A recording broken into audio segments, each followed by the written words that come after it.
Siapa Danty Indriastuti?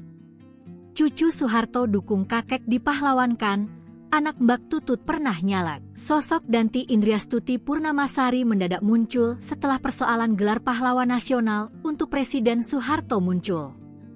Usut punya usut, Danty Indriastuti Purnamasari merupakan cucu Presiden Soeharto. Ya, Danry Indriastuti menilai gelar pahlawan nasional sudah pantas didapatkan oleh sang kakek, Soeharto.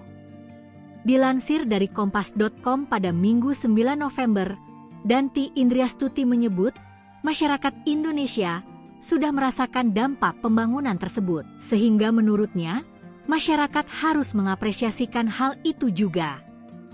Walaupun anak Siti Hardijanti Hastuti Rukmana atau Tutut Soeharto menyadari banyak yang menolak usulan pemberian gelar pahlawan nasional untuk Presiden kedua RI tersebut, Danty menyebut, manusia memang tak luput dari kesalahan.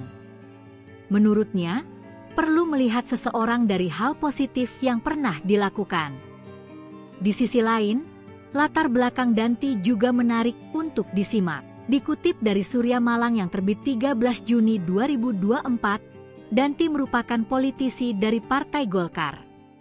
Tahun 2018 lalu kisah Danty Rukmana terpilih menjadi paskibraka pembawa baki puluhan tahun silam sempat dibagikan oleh ibunya, Tutut Soeharto. Di masa dewasanya, Danty Rukmana sempat mengalami masa sulit terkait kisah asmara.